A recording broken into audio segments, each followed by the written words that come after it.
RPSC school lecturer economics की class में आपका स्वागत है। आज का अपना सेकंड टॉपिक है अर्थव्यवस्था की केंद्रीय समस्याएं और आर्थिक प्रणालियां।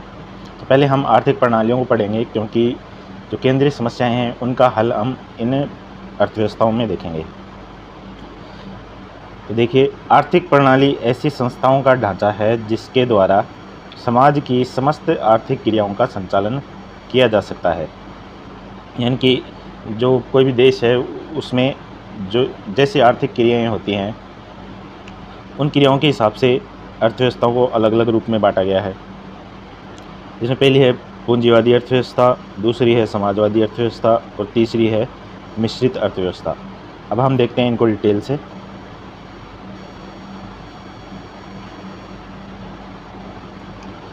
पूंजीवादी अर्थव्यवस्था। पूंजीवादी अर्थव्यवस्था का जो जनक है, वो जनक कल पढ़ा था हमने, एडम स्मिथ को माना जाता है। एडम स्मिथ को पूंजीवादी अर्थव्यवस्था का जनक माना जाता है। पूंजीवादी अर्थव्यवस्था में जो संपत्ति होती है उस पर निजी क्षेत्र का अधिकार होता है। इसमें उत्तराधिकार के नियम एवं निजी संपत्ति को एक संस्था के रूप में वैधानिक मान्यता प्राप्त है। व्यक्ति अपनी संपत्ति का जिस रूप में चाहे प्रयोग कर सकता है। यानी कि पूंजीवादी अर्थव्यवस्था में जो भी साधन होते हैं या संपत्ति है उस पर निजी क्षेत्र का अधिकार होता है और व्यक्ति अपनी संपत्ति को जिस रूप में चाहे प्रयोग कर सकते हैं। उसमें सरकार का कोई रोक टोक नहीं होगा। दूसरा है आर्थिक स्वतंत्रता। तो पूंजीवादी अर्थव्यवस्था में कार्य करने की, चयन करने की, उपभोग व बचत विनियोग की स्वतंत्रता होती है। यानी कि इसमें टैक्स वगैरह नहीं लगता है या सरकार का कोई प्रतिबंध नहीं देता है। आगे है राज्य का अहस्तक्षेप व मुक्त व्यापार। यानी कि जो राज्य होता है, राज्य मतलब किसी देश की सरकार, उसका किसी प्रकार का कोई हस्तक्षेप नहीं होता है और जो व्यापार होता है वो बिना टैक्स के यानी कि मुक्त व्यापार होता है। सरकार आर्थिक क्रियाओं में हस्तक्षेप नहीं करती है। यह एक खुली अर्थव्यवस्था होती है जिसमें आयात निर्यात पर कोई प्रतिबंध नहीं होता है, यानी कि मुक्त व्यापार होता है यहाँ पर। अगला, इसमें क्या होती है, प्रतियोगिता पाई जाती है, क्योंकि जितनी भी जो फर्म्स हैं, जो कंपनियां हैं, उन पर सरकार का कोई रोक टोक नहीं है, तो उन सभी कंपनियों में आपस में कंपटीशन चलता है। फिर है कीमत निर्धारण। कीमत यंत्र प्रणाली द्वारा स्वतः निर्धारित होता है। यानी कि किसी वस्तु की जो कीमत निर्धारित होती है वो बाजार की मांग और पूर्ति की शक्तियों के द्वारा निर्धारित होती है। इसमें सरकार का कोई रोल नहीं होता है। जैसे मान लीजिए सरकार, इसमें अपने भारत देश में देखें तो जब कोरोना वैक्सीन आई थी तो उसमें सरकार ने एक प्राइस उसमें निर्धारित कर दी थी कि इतने प्राइस से ज़्यादा ये मार्केट में नहीं बेची जा सकती। लेकिन पूंजीवादी अर्थव्यवस्था में क्या होता है कि जो बाज़ार की मांग और पूर्ति है उस हिसाब से कीमत कितनी भी ज़्यादा या कितनी भी कम हो सकती है। फिर आगे देखें समाजवादी अर्थव्यवस्था। समाजवादी अर्थव्यवस्था में जितने भी जो साधन होते हैं, संपत्ति है, उस पर सरकार का स्वामित्व होता है। समाजवादी अर्थव्यवस्था में उत्पत्ति के साधनों पर राज्य का स्वामित्व होता है तथा इन साधनों का प्रयोग व्यक्तिगत लाभ के लिए न होकर सामाजिक लाभ के लिए किया जाता है। मतलब उत्पादन के जितने भी साधन हैं उन पर सरकार का ही अधिकार होता है। इस प्रणाली में निजी संपत्ति का कोई स्थान नहीं होता, यानी कि कोई भी प्राइवेट सेक्टर है उनके अधिकार में कोई भी उत्पादन के साधन नहीं होते हैं। समाजवादी अर्थव्यवस्था में आर्थिक स्वतंत्रता की अनुपस्थिति होती है। यानी कि यहाँ पर किसी भी जो उत्पादक हैं, कंपनियां, उनको आर्थिक स्वतंत्रता नहीं होती है। कीमत प्रणाली की अनुपस्थिति। कीमत सरकार निर्धारित करती है। समाजवादी अर्थव्यवस्था में क्या होता है कि जो भी वस्तुओं की कीमतें हैं वो बाज़ार की मांग और पूर्ति के संतुलन के द्वारा निर्धारित नहीं होती है। यहाँ पर वस्तु की कीमत सरकार निर्धारित करती है, क्योंकि समाजवादी अर्थव्यवस्था में समाज कल्याण पर बल दिया जाता है, लाभ के उद्देश्य को छोड़कर। इसलिए सरकार वो कीमत निर्धारित करती है जिसमें समाज कल्याण अधिकतम हो सके। प्रतियोगिता की अनुपस्थिति, तो समाजवादी अर्थव्यवस्था में जो भी उत्पादन होते हैं तो उसमें और कीमत होती है वो सब सरकार द्वारा निर्धारित होता है। तो इसमें फिर प्रतियोगिता नहीं हो सकती, क्योंकि मान लीजिए मार्केट में बिस्किट का प्राइस है तो वो सरकार द्वारा निर्धारित कर दिया, तो अब जो कंपनियां हैं वो आपस में कंपटीशन कर नहीं सकती है, क्योंकि प्राइस तो सरकार द्वारा निर्धारित किया हुआ है। फिर आगे देखते हैं मिश्रित अर्थव्यवस्था। मिश्रित अर्थव्यवस्था में ये प्राइवेट सेक्टर और जो सार्वजनिक सेक्टर है, उन दोनों का ही अस्तित्व पाया जाता है। ये दोनों मिले जुले रूप से काम करती हैं। कुछ सीमित एवं निर्धारित क्षेत्रों में व्यक्ति को आर्थिक स्वतंत्रता, मतलब कुछ जो क्षेत्र हैं उत्पादन के, उनमें व्यक्ति को आर्थिक स्वतंत्रता प्राप्त रहती है कंपनियों को। जैसे अपने भारत देश की बात करें, भारत देश में मिश्रित अर्थव्यवस्था है, तो यहाँ पर प्राइवेट सेक्टर की कंपनियाँ भी हैं, तो वो अपने हिसाब से अपना उत्पादन बढ़ा सकती हैं, घटा भी सकती हैं, उनको आर्थिक स्वतंत्रता प्राप्त है। कीमत प्रणाली पाई जाती है जब तक सामाजिक कल्याण पर उसका प्रतिकूल प्रभाव न पड़े। अब देखो मिश्रित अर्थव्यवस्था में क्या है, जो कीमत है वो बाजार की मांग और पूर्ति के द्वारा निर्धारित तो होती है, लेकिन मान लीजिए कीमत बहुत ज़्यादा बढ़ जाती है, इस कीमत प्रणाली के द्वारा कीमत बहुत ज़्यादा बढ़ जाती है, तो सरकार फिर उस पर नियंत्रण लगा देती है, क्योंकि उससे क्या होता है, समाज कल्याण पर प्रतिकूल प्रभाव पड़ता है, मतलब समाज कल्याण को नुकसान होता है, इसलिए फिर सरकार उस पर नियंत्रण लगा देती है। सीमित प्रतियोगिता, निजी एवं सार्वजनिक क्षेत्रों का सहअस्तित्व होने के कारण कुछ सीमा तक प्रतियोगिता नियंत्रित हो जाती है, क्योंकि जैसे कंपनियां अपना प्रोडक्ट तैयार करती हैं तो अब सरकार उन पर टैक्स वगैरह भी लगाती है, और कुछ प्रोडक्ट सरकारी कंपनियां भी तैयार करती हैं, तो उस वजह से जो कंपटीशन है वो थोड़ा नियंत्रित हो जाता है। उत्तराधिकार की बात करें, व्यक्तिगत संपत्ति एवं लाभ उद्देश्य को उचित मान्यता प्राप्त होती है। उत्तराधिकार नियम अर्थात संपत्ति का हस्तांतरण संभव होता है, किंतु कर लगाकर संपत्ति के आकार पर नियंत्रण किया जाता है। यानी कि मान लीजिए किसी व्यक्ति के पास संपत्ति है, तो वो फिर बाद में अपनी पीढ़ी को वो संपत्ति देना चाहता है, तो मिश्रित अर्थव्यवस्था में ये काम किया जा सकता है, लेकिन सरकार क्या करती है, उस पर टैक्स लगा देती है, तो उससे संपत्ति का थोड़ा आकार है वो नियंत्रित हो जाता है। अब देखते हैं इन तीनों प्रकार की अर्थव्यवस्थाओं में अंतर। पहले देखते हैं अर्थ के आधार पर अंतर। उत्पत्ति के साधनों पर निजी स्वामित्व, साधनों का व्यक्तिगत लाभ हेतु प्रयोग। यानी कि पूंजीवादी अर्थव्यवस्था में क्या होता है, जो भी उत्पादन के साधन हैं उन पर प्राइवेट सेक्टर का ही स्वामित्व होता है, और वो साधनों का जो प्रयोग करते हैं पूंजीवादी अर्थव्यवस्था में, वो अपने लाभ अधिकतम करने के लिए करते हैं। उनका उद्देश्य होता है अपना खुद का लाभ अधिकतम करना। समाजवादी अर्थव्यवस्था में साधनों पर पूर्णतः राज्य का स्वामित्व है, यानी जितने भी उत्पादन के साधन हैं उन पर सरकार का अधिकार होता है, यानी सरकार उनकी स्वामी होती है। साधनों का संचालन केंद्रीय संस्था द्वारा। अब साधनों का किस प्रकार से प्रयोग करना है ये कौन देखता है, केंद्रीय संस्था, मतलब सरकार खुद देखती है कि साधनों को किस प्रकार से प्रयोग में लेना है, कौन से साधन की मात्रा कितनी लगानी है, और ये देखती है समाज कल्याण के आधार पर, मतलब जिन साधनों के प्रयोग का वो संयोग लिया जाता है जिससे समाज कल्याण अधिकतम हो। मिश्रित अर्थव्यवस्था में साधनों पर निजी एवं राज्य दोनों का स्वामित्व होता है। फिर देखते हैं व्यक्तिगत स्वतंत्रता। पूंजीवादी अर्थव्यवस्था में पूर्ण रूप से स्वतंत्रता होती है, मतलब कोई व्यक्ति जिस प्रकार से अपना उत्पादन करना चाहे, बढ़ाना चाहे, उसको पूरी स्वतंत्रता होती है। स्वतंत्रता समाजवादी अर्थव्यवस्था में कोई स्वतंत्रता नहीं होती, क्योंकि उत्पादन के साधन सारे सरकार के पास होते हैं, इसलिए व्यक्ति उत्पादन सरकार के हिसाब से ही कर सकते हैं।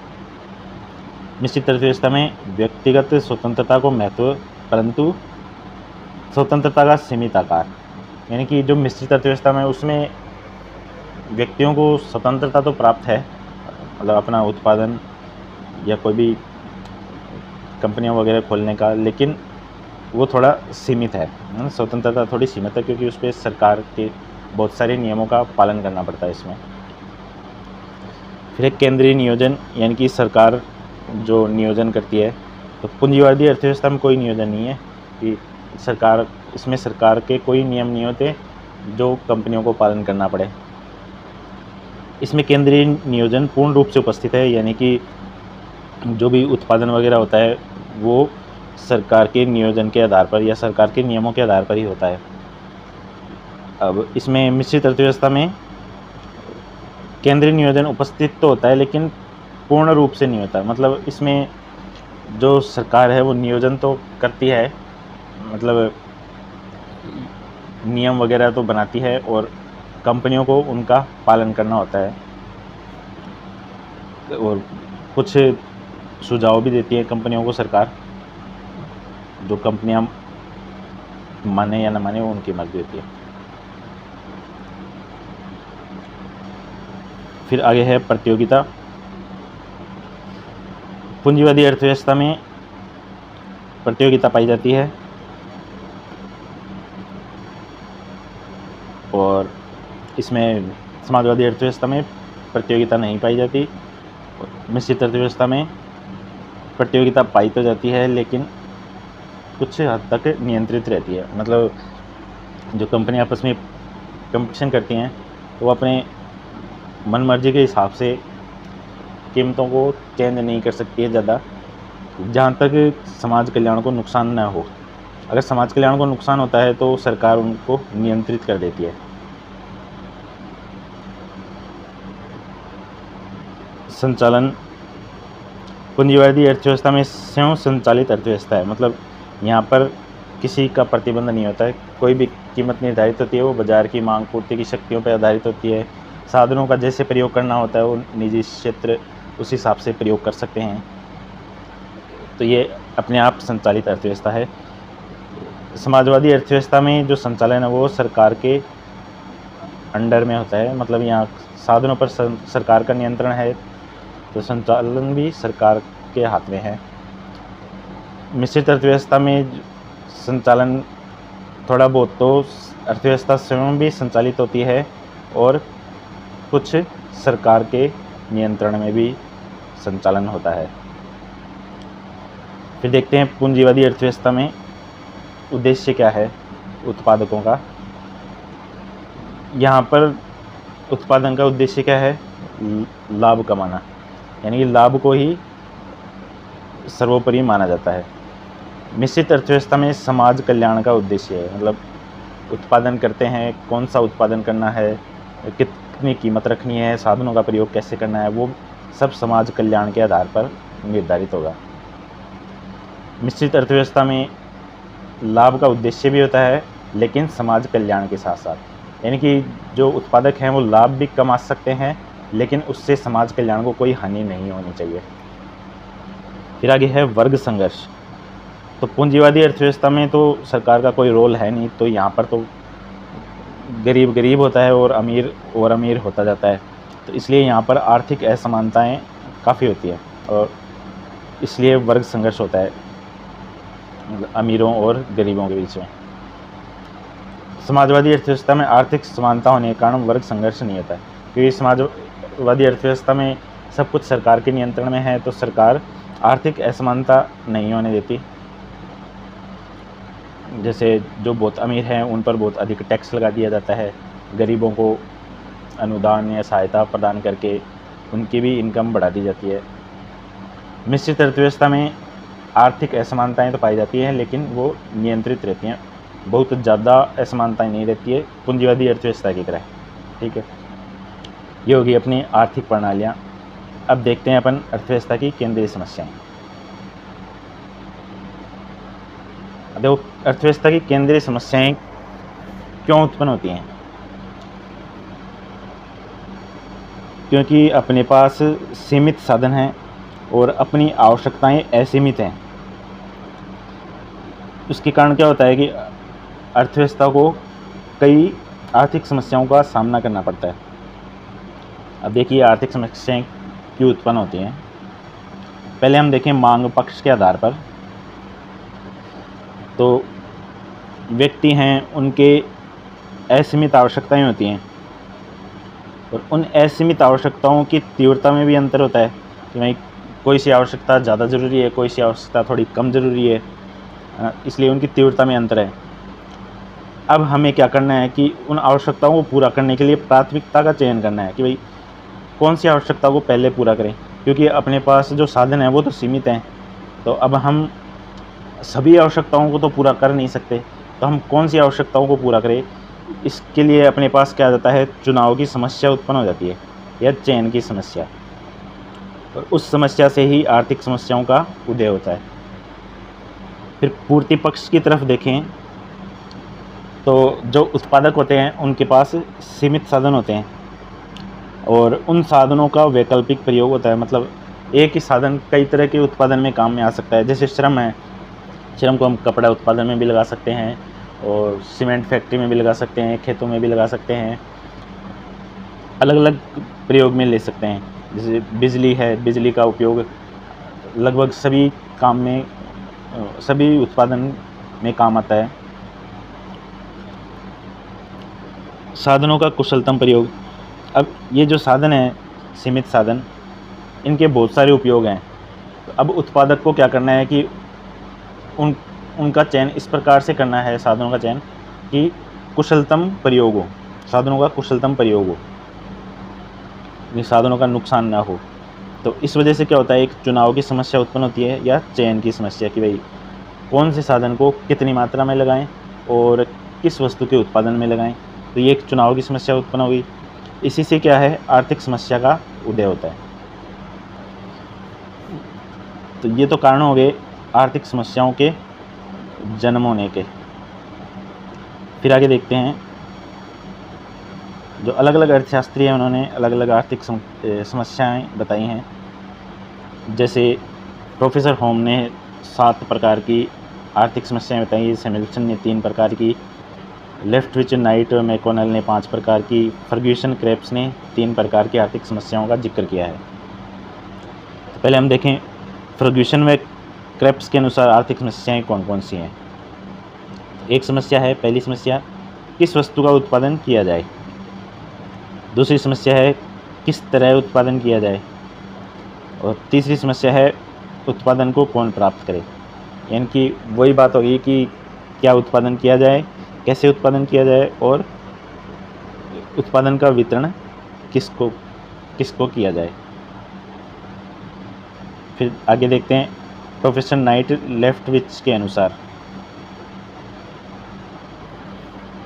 पहली आर्थिक समस्या है, उत्पादन किस वस्तु का किया जाए, मतलब कौन सी वस्तु का उत्पादन किया जाए। उत्पादन को किस प्रकार संगठित किया जाए, मतलब जो उत्पादन है उसमें साधनों का प्रयोग किस प्रकार किया जाए, कौन सा साधन कितनी मात्रा में लगाया जाए। अल्पकाल में पूर्ति का राशनिंग कैसे किया जाए, पूर्ति की राशनिंग कैसे किया जाए। उत्पादन का वितरण किस प्रकार किया जाए।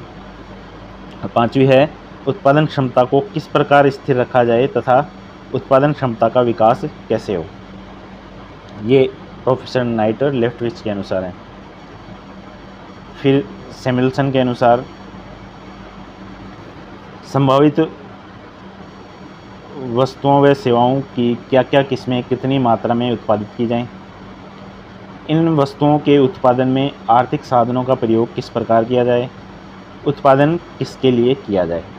तो ये इन्होंने बताई है। बाकी अगर मोटे रूप से देखें तो आर्थिक समस्याएं वही हैं, क्या उत्पादन किया जाए, कैसे उत्पादन किया जाए और उत्पादन का वितरण किसको किया जाए, मतलब किसको बांटा जाए।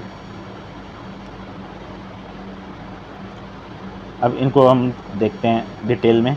प्रमुख आर्थिक समस्याएं जो एग्ज़ाम में पूछी जाती हैं। पहली आर्थिक समस्या है क्या उत्पादन किया जाए, वह कितना उत्पादन किया जाए। देखो आर्थिक समस्या तो यही है, और ये जो है वो इसके अंदर शामिल है। तो ये पहली समस्या है कि उत्पादक कौन सी वस्तु का उत्पादन करे और कितनी मात्रा में करे, जिससे उसे अधिकतम लाभ प्राप्त हो सके। क्योंकि ये समस्या क्यों उत्पन्न हुई, साधन तो क्या हैं, सीमित हैं, और आवश्यकताएं असीमित हैं। मतलब जो उत्पादक है वो उत्पादन तो बहुत सारी वस्तुओं का करना चाहता है, लेकिन उसके पास साधन सीमित ही हैं। तो अब वो कौन सी वस्तु का उत्पादन करे, तो वो उस वस्तु का चयन करेगा जिसमें उसे अधिकतम लाभ प्राप्त हो सके। तो अब इस समस्या का हल जो अलग अलग अर्थव्यवस्थाएं हैं उनमें कैसे होता है वो देखते हैं। तो पूंजीवादी अर्थव्यवस्था में इस समस्या का हल कैसे होता है, कीमत प्रणाली द्वारा इसका हल किया जाता है। उपभोक्ता जिन वस्तुओं की अधिक कीमत देने को तैयार है उसका अधिक उत्पादन, व जिस वस्तु की कम कीमत देने को तैयार है उसका कम उत्पादन किया जाता है।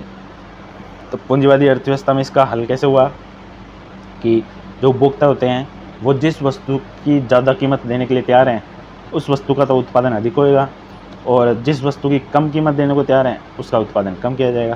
क्योंकि पूंजीवादी अर्थव्यवस्था में जो उद्देश्य है वो क्या है, लाभ अधिकतम करना। ठीक है, अब देखते हैं समाजवादी अर्थव्यवस्था में इस समस्या का हल क्या है। जिन वस्तुओं के उत्पादन से सामाजिक लाभ अधिकतम होता है उन वस्तुओं का उत्पादन अधिक किया जाता है। समाजवादी अर्थव्यवस्था में जो उद्देश्य है वो क्या है, समाज कल्याण करना। तो यहाँ पर उन्हीं वस्तुओं का उत्पादन अधिक किया जाता है जिससे सामाजिक लाभ अधिकतम हो या समाज कल्याण अधिकतम हो। मिश्रित अर्थव्यवस्था में, तो मिश्रित अर्थव्यवस्था में इसका हल है सरकारी आदेशों तथा नियंत्रित कीमत प्रणाली द्वारा समन्वित उपयोग किया जाता है। मतलब इसमें लाभ भी अधिकतम किया जाता है, मतलब उन वस्तुओं का उत्पादन किया जाता है जिससे लाभ अधिकतम हो, लेकिन साथ साथ समाज कल्याण भी हो। ठीक है, फिर अगली समस्या है उत्पादन कैसे किया जाए अथवा उत्पादन का संगठन कैसे हो। यानी कि उत्पादन में जो साधनों का प्रयोग है वो किस प्रकार किया जाए, क्योंकि साधन तो सीमित हैं और उनका वैकल्पिक प्रयोग है, यानी कि बहुत सी अलग अलग तरह की वस्तुओं में उनको प्रयोग में ले सकते हैं। तो अब उनका जो साधनों का संयोग है वो किस प्रकार से चूज़ करें। दूसरी समस्या यह है कि उत्पादन के साधनों का संगठन किस प्रकार किया जाए जिससे कम से कम लागत पर चयनित वस्तु का अधिकतम उत्पादन हो सके। कि पूंजी है उसकी कितनी मात्रा लगाई जाए, श्रम की कितनी मात्रा लगाई जाए, जिससे लागत भी कम से कम आए और उत्पादन ज़्यादा से ज़्यादा हो सके। तो ये भी एक चयन करने की समस्या है। अब इस समस्या का पूंजीवादी बाजार में क्या हल है, पूंजी प्रधान तकनीकों को बढ़ावा दिया जाता है। तो पूंजीवादी अर्थव्यवस्था में तो उन्हीं वस्तुओं को, मतलब उसी तकनीक को ज़्यादा प्रयोग में लिया जाता है जिसमें पूंजी का प्रयोग होता है। क्योंकि पूंजी प्रधान तकनीक से क्या होता है, लाभ अधिकतम होता है, चाहे समाज कल्याण हो ना हो, लेकिन लाभ ज़्यादा होता है। समाजवादी अर्थव्यवस्था में इसका हल है साधनों का संगठन अधिकतम कल्याण को ध्यान में रखकर किया जाता है। इसमें मानवीय साधनों का पूर्ण प्रयोग करने का प्रयास किया जाता है। यानी कि इसमें साधनों का जो संगठन है वो इस प्रकार से किया जाता है कि समाज कल्याण अधिकतम हो। इसके लिए इसमें क्या किया जाता है, जो मानवीय साधन हैं उनको ज़्यादा शामिल किया जाता है, क्योंकि उससे क्या होता है, फिर रोज़गार बढ़ता है और समाज कल्याण भी बढ़ता है फिर साथ में। मिश्रित अर्थव्यवस्था में इसका हल है कीमत प्रणाली का प्रयोग उस सीमा तक किया जाता है जहां तक सार्वजनिक हित में है। यानी कि साधनों का प्रयोग इस प्रकार से कर रहे हैं कि लाभ भी अधिकतम हो रहा है लेकिन समाज को उससे नुकसान भी नहीं हो रहा है। ये मिश्रित अर्थव्यवस्था में इसका हल है। तीसरी जो आर्थिक समस्या वो है उत्पादन का वितरण कैसे किया जाए। मतलब जो उत्पादन हो रहा है या उत्पादन से जो आय हो रही है वो उत्पादन के साधनों में किस प्रकार बांटी जाए। उत्पादन या आय का उत्पादन के विभिन्न साधनों में कुशल व न्यायपूर्ण वितरण करना, या उत्पादन का समाज के विभिन्न व्यक्तियों तथा परिवारों में किस प्रकार वितरण किया जाए, ये अपनी एक समस्या है। तो इस समस्या का हल पूंजीवादी अर्थव्यवस्था में क्या है, जिन व्यक्तियों या परिवारों की आय अधिक होगी उन्हें उत्पादन का उतना ही अधिक भाग मिलेगा। यानी कि जो जितना ज़्यादा अमीर होगा वो उतना ही ज़्यादा उत्पादन पा सकेगा, मतलब उसको उतना ही ज़्यादा उत्पादन का भाग मिलेगा। या जिसके पास उत्पादन के साधनों की अधिक मात्रा है या महंगे साधन हैं, कुशल साधन हैं, उसे उतना ही अधिक प्रतिफल मिलेगा। तो पूंजीवादी अर्थव्यवस्था में क्या होता है, साधनों पर निजी क्षेत्र का स्वामित्व होता है। तो जिसके पास जितने ज़्यादा साधन होंगे उसको फिर उतना ही उसका प्रतिफल दिया जाएगा। समाजवादी अर्थव्यवस्था में इसका हल है उत्पादन या आय का समान वितरण करने के लिए निजी संपत्ति, विशेषाधिकार आदि को समाप्त कर दिया जाता है। तो इसमें वितरण क्या होता है, समान वितरण किया जाता है। तो इससे क्या है कि जो निजी संपत्ति है या कोई किसी को विशेष अधिकार है उन सबको ख़त्म कर दिया जाता है, सबको समान रूप से वितरित किया जाता है ताकि आर्थिक समानताएं बनी रहें। मिश्रित अर्थव्यवस्था में इस समस्या का हल उत्पादन का वितरण बहुत कुछ कीमत प्रणाली पर या कीमत प्रणाली द्वारा होता है। यानी कि जिसके पास जितनी ज़्यादा आय होगी उसको उत्पादन का उतना ही ज़्यादा भाग मिलेगा। और कीमत प्रणाली के दोषों को दूर करने के लिए सरकार उचित वेतन प्रणाली, प्रगतिशील करारोपण, आर्थिक सहायता, सामाजिक सुरक्षा अंशदान आदि के साथ साथ निजी क्षेत्र की क्रियाओं पर भी नियंत्रण करती है। देखो, वितरण तो क्या होता है, कीमत प्रणाली द्वारा, यानी कि जिसके पास जितना ज़्यादा साधन या जितनी ज़्यादा इनकम उसको उतना ही ज़्यादा उत्पादन का भाग मिलेगा।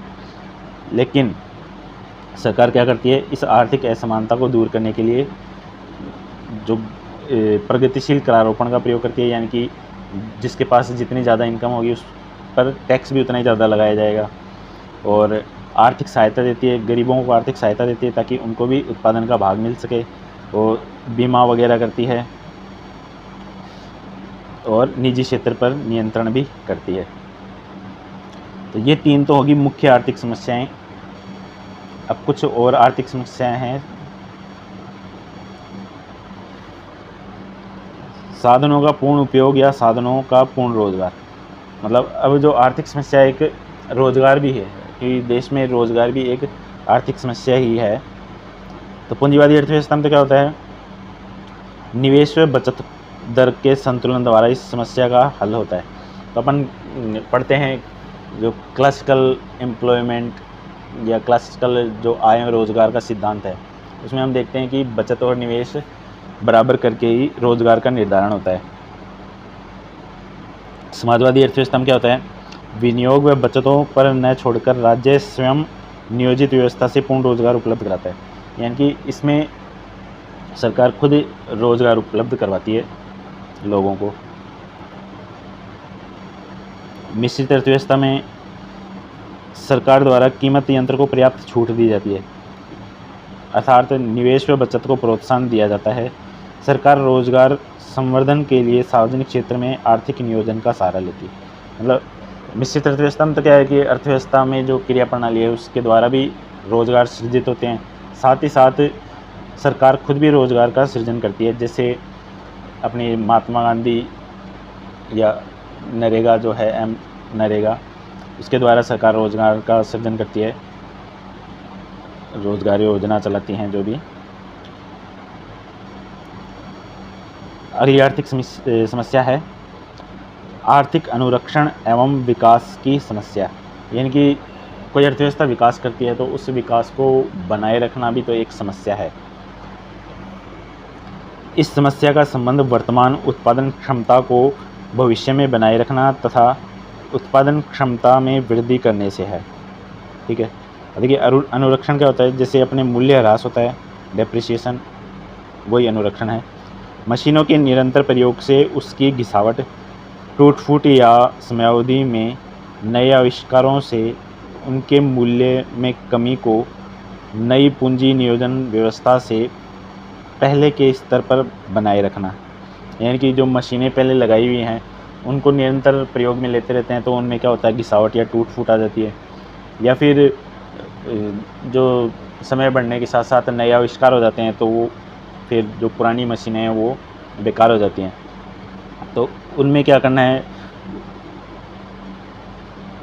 पूँजी का नियोजन करके उनको भी पहले के स्तर पर बनाए रखना है।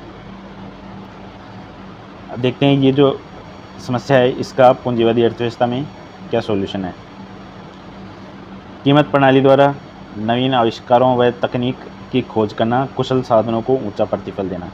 तो पूंजीवादी अर्थव्यवस्था में तो क्या होता है कि नए-नए आविष्कार होते रहते हैं और नई तकनीक की खोज होती रहती है, जिससे क्या होता है कि जो आर्थिक विकास है वो बना रहता है और उत्पादन भी आगे से आगे बढ़ता जाता है। समाजवादी अर्थव्यवस्था में क्या है, जो नीतियां हैं वो सरकार के द्वारा निर्धारित होती हैं, मतलब आर्थिक विकास को कैसे बनाए रखना है वो सरकार निर्धारित करती है। मिश्रित अर्थव्यवस्था में कीमत प्रणाली भी काम करती है और सरकारी नियंत्रण भी होता है। देखो ऊपर की शुरू की जो अपन ने जो आर्थिक समस्याएं पढ़ी थी, क्या उत्पादन किया जाए, उत्पादन कैसे किया जाए, उत्पादन का वितरण किसको किया जाए, ये 3 आर्थिक समस्याएं व्यष्टि अर्थशास्त्र से संबंधित हैं। बाकी जो दो थी, एक तो रोजगार से संबंधित और एक विकास से संबंधित, वो समष्टि अर्थशास्त्र से संबंधित आर्थिक समस्याएं हैं। तो ये टॉपिक अपना पूरा हुआ, अच्छे से पढ़ लें इसको। ठीक है, बाय।